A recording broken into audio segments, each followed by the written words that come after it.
So as a general rule, if you're cooking meat out on the grill, whether it's grass-fed or grain-fed beef or whatever it is, if you're burning it, then you're producing those HCAs, the heterocyclic amines that you talked about. Yeah. You're producing that if you're burning the meat. Absolutely. So you definitely want to stay away from burning the meat. So if you're char grilling it or whatever it is, and if it's got the blackened areas, you know, those blackened areas, I always used to think they tasted great. I like the blackened area, but yeah, those are carcinogens. We want to stay away from that. If you're smoking it, the smoke that's coming up, that's polycyclic aromatic hydrocarbons. We want to stay away from that too. My preferred way of cooking meat is just on a good stainless steel pan, lots of coconut oil. I load up on the oil in there. The coconut oil will protect the meat. So I put that in there, and I'm very generous with the oil because, again, we want a lot of these good fats.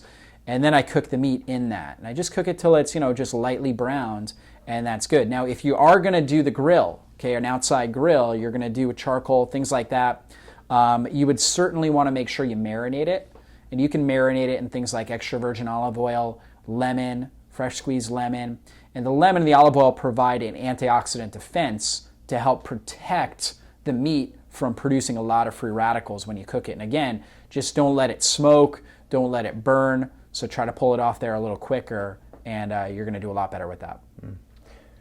Great information on the coconut oil too. Yeah, now that's one of the things that we do as a family. If the kids want something fried, we'll fry in coconut oil. Absolutely. We'll do, some organic flour on the chicken or whatever, dip it in the coconut oil, and it tastes great. Oh yeah. But it's actually healthy. You can actually eat a fried food that is healthy. Exactly. For you, which is odd because we're under the impression that all fried foods are bad. That's but the reason that all fried foods are bad, or that we thought that, is what? Well, again, it's really a combination of things. Typically, when you go and you get some sort of fried food, French fries, fried chicken, it's going to be fried in a high omega-6 vegetable oil. Basically, it's going to create a trans fat because they take these polyunsaturated fats and they cook them at a high temperature. And these polyunsaturated fats can't handle that. So they're taking things like corn oil and soybean oil, which are typically genetically modified as well, so you've got problems there.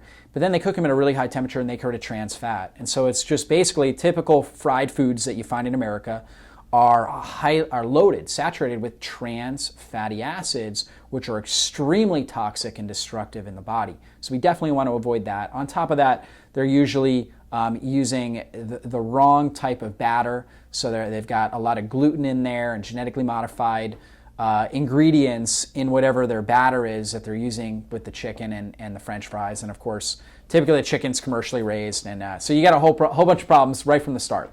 Now, if you were to take a pasture-raised chicken that was raised properly, it's going to, again, concentrate omega-3 fats. It's going to have a lot more antioxidants in all of its cells and all of its tissue. So now you've got a properly raised animal. Okay, now you use something like coconut flour, which is gluten-free, low-carb, good fibers. Okay, you put that in there and then you deep fry it in coconut oil. You're going to have a lot less problems with that. It's going to be a lot better for the body. So that's the way to do it. I think I'm gonna have to go right now because I'm getting kind of hungry. Because it's amazing the way that and again, the key is to use the proper ingredients. That's right.